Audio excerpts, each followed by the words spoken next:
പാകിസ്ഥാന്റെ കസ്റ്റഡിയിലുണ്ടെന്ന് അവകാശപ്പെടുന്ന ഇന്ത്യൻ വ്യോമസേനാ പൈലറ്റിന് യാതൊരു പീഡനവും ഏൽക്കേണ്ടി വരില്ല എന്ന് ആ രാജ്യം ഉറപ്പുവരുത്തണം എന്ന താക്കീതാണ് ഇപ്പോൾ ഇന്ത്യൻ വിദേശകാര്യ മന്ത്രാലയം നൽകിയിരിക്കുന്നത്. മാത്രമല്ല, വ്യോമസേനാംഗത്തെ ഉടൻ സുരക്ഷിതമായി തിരിച്ചയക്കണമെന്നും മന്ത്രാലയം ആവശ്യപ്പെട്ടിട്ടുണ്ട്. അതിനെ മറികടന്ന് എന്തെങ്കിലും പാകിസ്ഥാൻ ചെയ്യാൻ മുതിർന്നാൽ പിന്നീട് നേരിടുക സർവനാശമാകും. പരിക്കേറ്റ അഭിനന്ദൻ എന്ന പൈലറ്റിനെ മോശമായ രീതിയിൽ പ്രദർശിപ്പിച്ചതും ദൃശ്യങ്ങൾ പുറത്തുവിട്ടതും രാജ്യാന്തര നിയമങ്ങളുടെയും ജനീവ കൺവെൻഷന്റെയും ലംഘനമാണ്. പാക് മണ്ണിൽ പ്രവർത്തിക്കുന്ന ഭീകര സംഘടനകൾക്കെതിരെ ശക്തമായ നടപടി സ്വീകരിക്കുകയെന്ന ഉത്തരവാദിത്വം നിറവേറ്റാതെ പാകിസ്ഥാൻ ഇന്ത്യക്കെതിരെ രോക്ഷം പ്രകടിപ്പിക്കുന്നത് ദൗർഭാഗ്യകരമാണെന്നാണ് വിദേശകാര്യ മന്ത്രാലയം പറഞ്ഞത്. ഇതിനിടയിലും ഇന്ത്യയിലെ പാകിസ്ഥാന്റെ ആക്ടിംഗ് കമ്മീഷണറെ വിദേശകാര്യ മന്ത്രാലയം വിളിച്ചു വരുത്തി പാക് നടപടികളിലുള്ള ശക്തമായ പ്രതിഷേധവും അറിയിച്ചിട്ടുണ്ട്. വ്യോമാതിർത്തി ലംഘിച്ചതിനും ഇന്ത്യൻ വ്യോമസേനാ പോസ്റ്റുകൾക്ക് നേരെ ആക്രമണം നടത്തിയതിനുമുള്ള പ്രതിഷേധമാണ് ഇന്ത്യ അറിയിച്ചതെന്ന് വാർത്താ ഏജൻസിയും റിപ്പോർട്ട് ചെയ്യുന്നു. ഇതിനിടെ ഇന്ത്യയിലെ എല്ലാ ജനങ്ങളും പിടിയിലായ അഭിനന്ദന് പിന്തുണ അർപ്പിച്ചുകൊണ്ട് സോഷ്യൽ മീഡിയയിലടക്കം രംഗത്ത് വരുന്നുണ്ട്.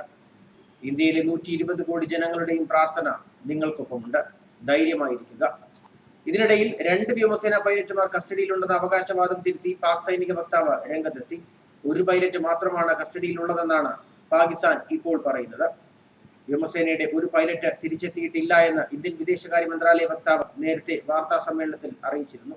MiG-21 ബൈസൺ ജെറ്റിന്റെ പൈലറ്റാണ് തിരിച്ചെത്താത്തതെന്നും ഇന്ത്യ വ്യക്തമാക്കി കഴിഞ്ഞു. വ്യോമസേനയിലെ വിംഗ് കമാൻഡർ അഭിനന്ദൻ കസ്റ്റഡിയിലുണ്ടെന്നാണ് പാകിസ്ഥാൻ ഉന്നയിച്ച അവകാശവാദം. വ്യോമസേനാ പൈലറ്റിന്റേതെന്ന് അവകാശപ്പെടുന്ന വീഡിയോ ദൃശ്യങ്ങളടക്കം പുറത്തു വന്നിരുന്നു.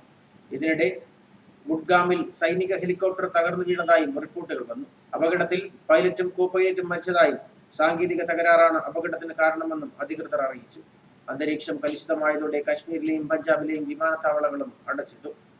സുരക്ഷാ നടപടികളുടെ ഭാഗമായാണ് അതിർത്തിയോട് ചേർന്ന വിമാനത്താവളങ്ങൾ അടച്ചിട്ടത്. ജമ്മു, ലേ, ശ്രീനഗർ, അമൃത്സർ, ഛത്തീസ്ഗഡ് വിമാനത്താവളങ്ങളിലേക്കുള്ള എല്ലാ യാത്രാ വിമാനങ്ങളും സർവീസ് റദ്ദാക്കി. ഇതിന് പിന്നാലെ പാകിസ്ഥാനും പ്രധാന വിമാനത്താവളങ്ങൾ അടച്ചിട്ടു. മുൾട്ടാൻ, ഇസ്ലാമാബാദ്, ലാഹോർ ഉൾപ്പെടെയുള്ള വിമാനത്താവളങ്ങളാണ് അടച്ചിട്ടത്.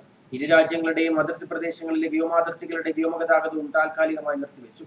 സുരക്ഷാ പ്രശ്നങ്ങൾ കണക്കിലെടുത്ത് രജൌരിയിലെ വിദ്യാഭ്യാസ സ്ഥാപനങ്ങൾക്ക് ബുധനാഴ്ച അവധി നൽകുകയും ചെയ്തു. എന്തായാലും പാകിസ്ഥാന്റെ കസ്റ്റഡിയിലുള്ള കമാൻഡറെ തിരിച്ചു കിട്ടിയില്ല എങ്കിൽ ശക്തമായ നടപടികൾക്ക് ഇന്ത്യ മുതിരും എന്ന സൂചനയാണ് ഇപ്പോൾ നൽകുന്നത്. ന്യൂസ് ഡെസ്ക്, മലയാളി വാർത്ത.